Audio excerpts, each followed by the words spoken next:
Hello बच्चों, आज की इस क्लास में हम लोग ओम के नियम क्या है उसको पढ़ेंगे, साथ ही साथ ओम के नियम का सत्यापन करेंगे बेटा। तो देखें ओम का नियम क्या है। मेरा जो टॉपिक है बेटा ओम का नियम।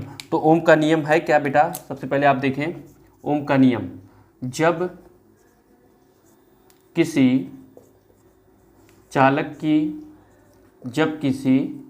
चालक की भौतिक अवस्था, कौन सी अवस्था बेटा, भौतिक अवस्था, जैसे क्या क्या होना चाहिए, जैसे आपका लंबाई है, जैसे लंबाई, परिच्छेद का क्षेत्रफल, परिच्छेद का क्षेत्रफल, परिच्छेद का क्षेत्रफल, कामा चालक का पदार्थ, चालक का पदार्थ और ताप। मुख्य रूप से बेटा जो भौतिक अवस्था में हमको ओम के नियम में देखना है, क्या क्या देखना है कि लंबाई हो, परिच्छेद का क्षेत्रफल हो, चालक का पदार्थ हो और साथ ही साथ क्या हो बेटा, ताप हो। भौतिक अवस्था में कोई परिवर्तन ना हो तो चालक के सिरों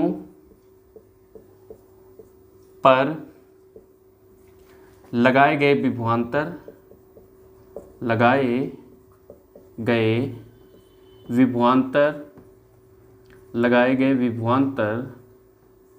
एवं चालक में प्रवाहित धारा, चालक में प्रवाहित वैद्युत धारा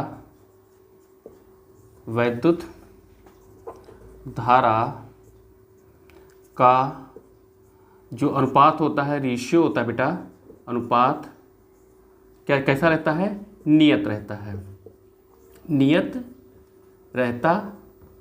है।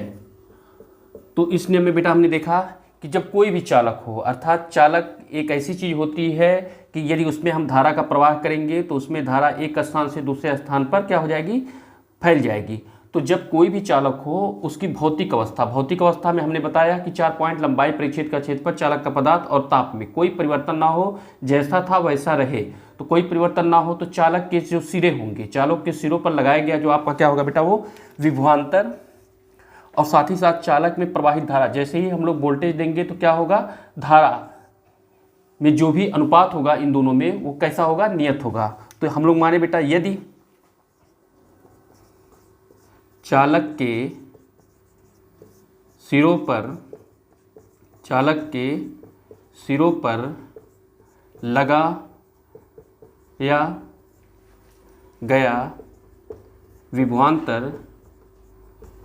लगाया गया विभवांतर क्या हो बेटा, V, लगाया गया विभवांतर V एवं वैद्युत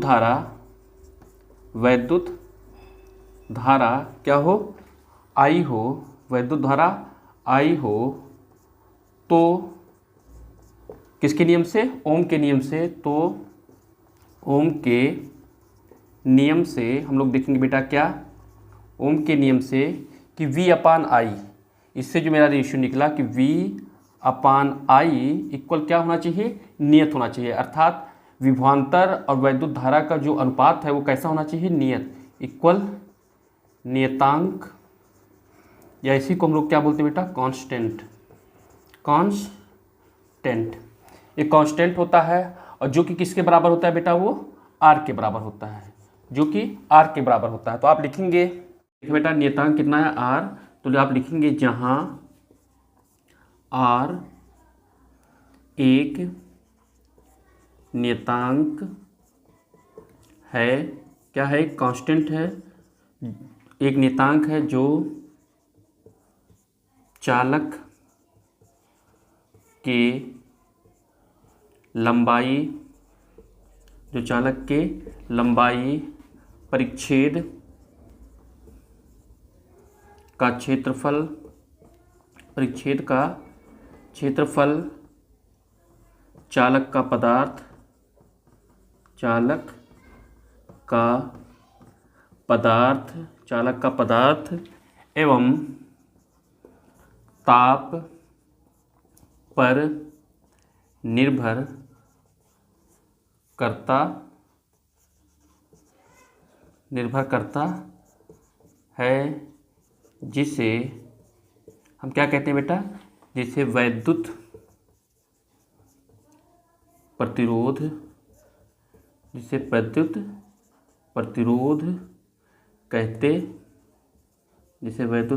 कहते हैं। तो आपने देखा बेटा कि जो ओम का नियम V/I इक्वल R आया, तो जो R है एक नियतांक है जो चालक की लंबाई, परिच्छेद का क्षेत्रफल, चालक का पदार्थ एवं ताप पर निर्भर करता है, जिसे हम क्या कहते हैं बेटा, वैद्युत प्रतिरोध कहते हैं। अब इसका हम लोग मात्रक देखेंगे, इसलिए R का मात्रक जो हम लोग देखेंगे बेटा, R का मात्रक इक्वल किसका मात्रक होता है, V का मात्रक। V का मात्रक हो गया बेटा, अपान किसका मात्रक, I का मात्रक। तो आप जानते हैं बेटा जो V का मात्रक होता है वो क्या होता है, वोल्ट होता है, वोल्ट, जिसे हम किससे डिनोट करते हैं, V से। और जो वैद्युत धारा का मात्रक होता है क्या होता है, एम्पियर होता है, एम्पियर, जिसे हम किससे डिनोट करते हैं, कैपिटल A से। या इसको आप ऐसे भी लिख सकते हैं, V/A,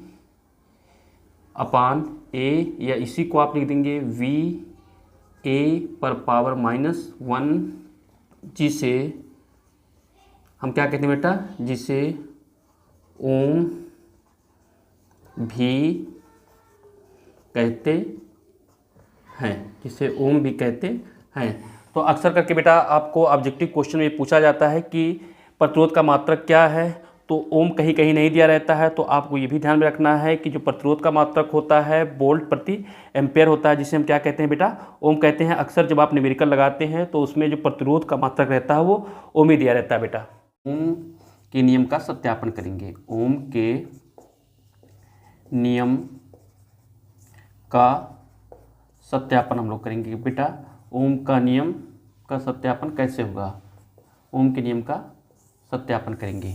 तो इस सत्यापन के लिए सबसे पहले हम लोग चेक करेंगे बेटा कि इस सत्यापन के लिए हमको किन किन आवश्यक उपकरणों की आवश्यकता होगी, और आवश्यक उपकरण मिलने के पश्चात किस प्रकार से उसको हम लोग जोड़ेंगे। तो सबसे पहले हम लोग सपोज करें कि हम लोगों ने 4 सेल लिया, जो सेल हैं वो 1.5 वोल्ट के हैं, अर्थात 1.5 वोल्ट के प्रत्येक सेल है। तो 4 सेलों को मिला करके एक हम बैटरी का क्या करेंगे, निर्माण करेंगे। तो सबसे पहले देखिए बेटा, ये प्लस है बड़ा वाला, छोटा वाला माइनस, फिर प्लस, फिर छोटा वाला माइनस, फिर प्लस, फिर छोटा वाला माइनस, फिर प्लस, फिर उसके पश्चात माइनस हो जाएगा बेटा। ये आपका माइनस हो गया। तो ये जो plus minus plus minus plus minus है, ये आपके सेल हैं। सपोज करिए ये 1.5 वोल्ट के ये सब हैं, तो 1 2 3 4 सेल लगे हुए हैं। अब इसके पश्चात हम लोग क्या करेंगे, सेल को लगाने के पश्चात यहाँ पर हम लोग एक धारा नियंत्रक लगाएंगे। क्या लगाएंगे, धारा नियंत्रक। धारा नियंत्रक का क्या काम है, ये क्या करेगा, हमारे करंट का जो फ्लो हो रहा है उसको कम या ज़्यादा कर सकता है। अब उसके पश्चात हम लोग सिंपल की लगाएंगे, ये आपकी क्या होगी, की। तो धारा नियंत्रक का जो साइन होता है जिससे हम लिखते हैं बेटा वो होता है RH, और ये क्या हो गया आपका, की हो गया। अब क्या करेंगे कि अब जो भी इससे करंट का फ्लो होगा, तो उस करंट के फ्लो को देखने के लिए हम लोग ये क्या लगाएंगे, अमीटर लगाएंगे। अमीटर के थ्रू हम लोग धारा के मान को ज्ञात कर सकते हैं कि कितना फ्लो हो रहा है। अब इस अमीटर को लगाने के पश्चात आगे की तरफ बेटा हम लोग, यहाँ पर आपका क्या होगा, प्लस होगा, यहाँ पर क्या होगा, माइनस। अब आगे की तरफ यहाँ पर एक प्रतिरोध लगाएंगे। जो प्रतिरोध रहेगा बेटा वो यूरेका, कांस्टेंटिन अथवा मैग्निन का होगा। तो यहाँ पर हम लोग क्या लगाएंगे, एक वोल्ट मीटर लगाएंगे। इस वोल्ट मीटर के थ्रू हम लोग क्या करेंगे, इसकी वोल्टता को मेज़र कर लेंगे। तो ये आपने वोल्ट मीटर लगाया बेटा। अब यहाँ पर एक वोल्ट मीटर लगाने के पश्चात आगे की तरफ इसको सर्किट को बढ़ाएंगे। सर्किट को बढ़ाने के पश्चात यहाँ पर कुंजी के से इसको मिला देंगे। तो ये आप देखिए बेटा, यहाँ वोल्ट मीटर है, तो वोल्ट मीटर पर यहाँ पर जो चार्ज होगा वो प्लस होगा, यहाँ पर क्या होगा माइनस होगा। ये जो वायर लगा है हमने बताया बेटा कांस्टेंटन का होगा, ये जो वायर कांस्टेंटन कामा यूरेका मैग्निन इन तीनों में से कोई भी एक वायर इसमें हम लोग लगाएंगे बेटा। तो जब यहाँ पर जो होगा वो आपका क्या होगा प्रतिरोध R होगा।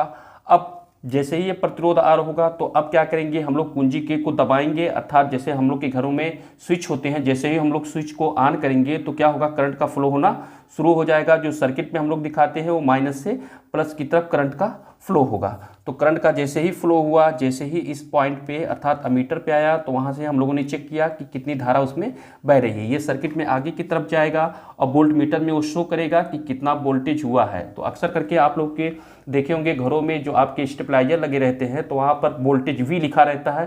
तो V मीन्स है वो वोल्ट मीटर को चेक करता है कि कितनी वोल्ट आपके घर में आ रही है। और फिर साथ ही साथ आगे की तरफ ही जब चलेगा तो ये कुंजी के से जोड़ते हुए सर्किट को हम लोग कंप्लीट कर लेते हैं बेटा। तो यहाँ आप देख रहे हैं कुंजी हम लोग सिंपल कुंजी लगाए हैं। तो कुंजी जो की होता है मुख्य रूप से दो प्रकार की होती है। ये जो कुंजी है ये बंद कुंजी है, ये क्लोज की है बेटा, ये क्लोज की है। और यदि ऐसे ही रहे बेटा, ये यहाँ पर कुछ ना लगा रहे तो ये क्या हो जाएगा आपका ओपन की हो जाएगा। ये सिंपल की है बेटा। एक की होती है बेटा ये प्रेशर की होती है यहाँ पर और यहाँ पर, जैसे आपकी स्विच में होता है कि जब इसको दोनों को टच करेंगे, जैसे वाटर वाला टैप होता है बेटा, टैप आप देखे होंगे कि जैसे ही उसको हम लोग पुश करते हैं तो क्या होता है पानी गिरने लगता है, और जैसे ही पुश करना छोड़ देते हैं तो क्या हो जाता है पानी देना बंद करता है। सेम वही चीज़ है कि जब इसको आप टच करेंगे तो करंट का फ्लो होगा। और साथ ही धारा नियंत्रक देखें तो धारा नियंत्रक का साइन बेटा ये भी दो तरीके से होता है। एक ये होता है कि धारा नियंत्रक जो रिहोस्टेट होता है बेटा, एक ऐसे होता है कि ये एक ये साइन होता है धारा नियंत्रक का, और एक साइन ऐसे होता है कि जब ऐसे आपका प्रतिरोध रहता है यहाँ पर इस प्रकार का लुक्का बीचों बीच में ये टर्मिनल पर आकर लगता है, तो इसको भी हम लोग क्या बोलते हैं RH। बेटा इसके बारे में हम लोग लिखेंगे, क्या लिखेंगे कि सर्वप्रथम सबसे पहले सर्वप्रथम ये जो फिगर बना हुआ है सर्वप्रथम चित्रानुसार अर्थात चित्र के अनुसार सर्वप्रथम चित्रानुसार हम परिपथ जो सर्किट बनी है परिपथ को तैयार करते हैं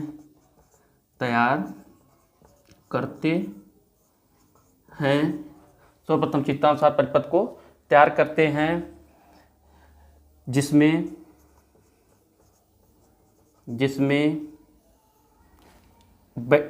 एक बैटरी ब्रैकेट में मैं लिख दे रहा हूँ बेटा 4 जो सेल हैं 4 सेल, एक बैटरी लगा बेटा। अमीटर के थ्रू हम लोग क्या करते हैं धारा के मान को निकालते हैं। अमीटर कामा क्या लगा हुआ आपका बेटा वोल्ट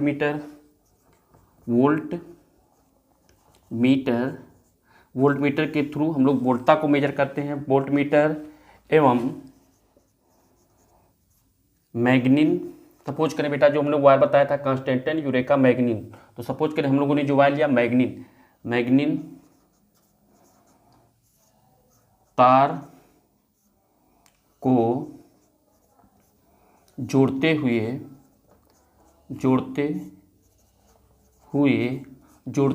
किससे आया बेटा कुंजी के से जोड़कर जो रिहोस्टेट है जोड़कर धारा नियंत्रक क्या था बेटा आपका RH से जोड़ते हुए बैटरी के किस ध्रुव से बेटा बैटरी के ऋण टर्मिनल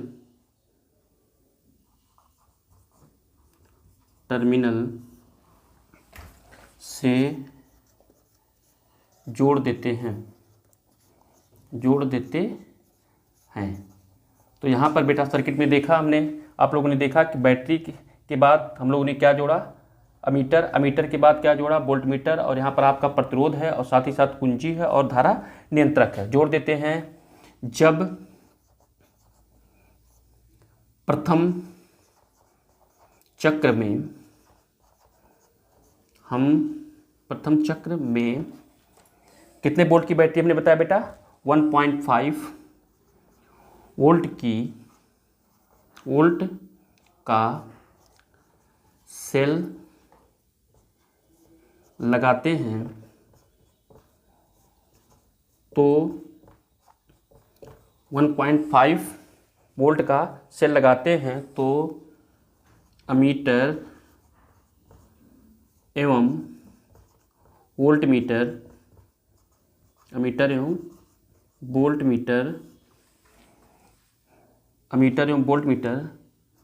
के द्वारा, सपोज करें जब हम लोगों ने पहला 1.5 वोल्ट का बैटरी लगाया तो उस पर जो अमीटर का जो पाठ्यांक आया उसको हम लोग मान लिया, अमीटर का जो आया कितना है बेटा, I1, व जो वोल्ट मीटर का पाठ्यांक आया वो क्या आया, V1 के मान प्राप्त हो जाते हैं। पहले जब हम लोगों ने 1.5 वोल्ट का लगाया, इसके पश्चात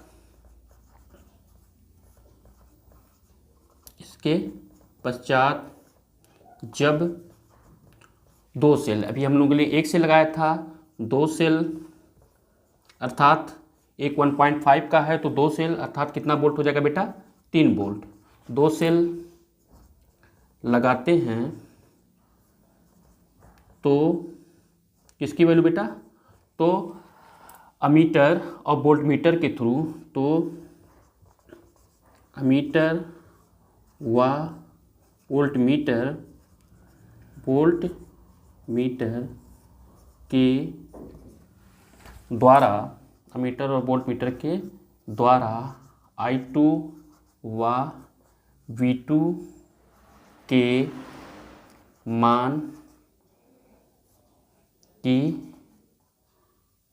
मान प्राप्त हो जाते हैं। इसी प्रकार बेटा क्या करेंगे, इसी प्रकार 3 और 4 सेलों से, इसी प्रकार 3 और 4 सेलों से किसका मान, I3, I4 व V3, V4 का मान क्या कर लेते हैं बेटा, मान प्राप्त कर लेते हैं। अब क्या हुआ बेटा, जब हम लोगों ने I1, I2, I3, I4 के मान को प्राप्त किया और साथ ही साथ V1, V2, V3 के मान को हम लोगों ने क्या किया, प्राप्त किया, तो अब हम लोग क्या करेंगे, परीक्षण करेंगे। अब क्या करेंगे बेटा अब हम लोग ये करेंगे कि यहाँ पर हम लोग परीक्षण के लिए एक सारणी बनाएंगे। किसके लिए बेटा, परीक्षण के लिए एक हम लोग सारणी बनाएंगे। तो परीक्षण किसके संदर्भ में, V और I के लिए, V और I के लिए हम लोग एक सारणी बनाएंगे। तो उस सारणी में बेटा आप देखेंगे हम लोग एक सारणी का निर्माण करेंगे। तो उसमें सबसे पहले हम लोग क्या लिखेंगे, यहाँ पर क्रमांक, क्या लिखेंगे बेटा, क्रमांक, और इसमें हम लोग लिखेंगे सेलों की संख्या।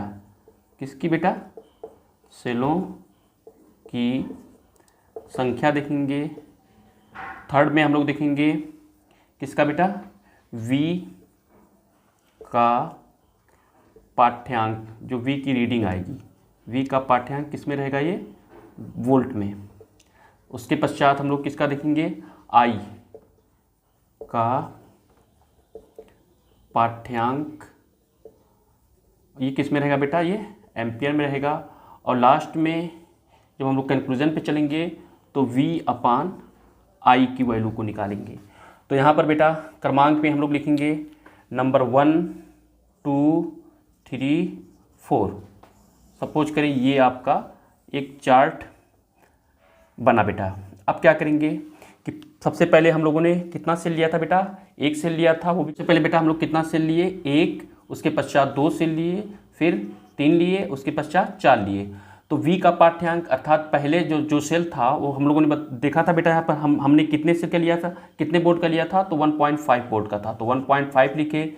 और जब 2 सेल ले लिए तो 1.5 की जगह वो कितना हो जाएगा बेटा, 1.5 में 2 का मल्टीप्लाई करेंगे तो 3.0 का हो जाएगा। नेक्स्ट 4 पॉइंट कितना हो जाएगा, 5 हो जाएगा। और जो फोर्थ होगा आपका वो क्या हो जाएगा, 6.0 होगा। सपोज करें कि जो 1.5 वोल्ट का जो आपका सेल है उसमें जो करंट का फ्लो हो रहा है वो कितना हो रहा है, 0.5 हो रहा है। इस पे 3 वाले में 1.0 हो रहा है, 4.5 वाले में 1 क्या हो रहा है, 5 हो रहा है, और 6 वाले में क्या हो जा रहा है, 2.0। तो आप देखेंगे बेटा अब V अपान आई की वैल्यू को हमको फाइंड करना है। तो सिंपली बेटा देखिए कि V अपान आई की वैल्यू को फाइंड करेंगे तो अर्थात पहले वाले के लिए, फर्स्ट के लिए जब आप देखेंगे बेटा तो V अपान आई अर्थात V1 अपान I1 की वैल्यू को जब आप निकालेंगे तो V1 की वैल्यू है 1.5 और I1 की वैल्यू है 0.5। तो ये कितना हो जाएगा बेटा, ये 3 हो गया। सेकेंड वाले को आप जब चेक करेंगे तो आप देखेंगे V2 अपान I2 लिखेंगे तो इक्वल कितना हो जाएगा आपका 3.0 अपान कितना हो जाएगा 1.0 इक्वल ये भी आपका 3 आ गया। अब जब थर्ड वाले को बेटा चेक करेंगे तो V3 अपान I3 करेंगे तो ये कितना होगा बेटा 4.5 है आपका, और इस पे जो आपका करंट का फ्लो हो रहा है कितना 1.5, तो ये भी आपका 3 हो गया। और जब फोर्थ वाले में देखेंगे बेटा तो कितना है आपका ये V4 अपान क्या हो जाएगा I4, और इसकी जो वैल्यू है 6.0 और अपान यहाँ पर जो I का पाठ्यांक I की जो रीडिंग है कितना एम्पियर है बेटा, वो 2 एम्पियर 2.0 अर्थात ये भी हो गया।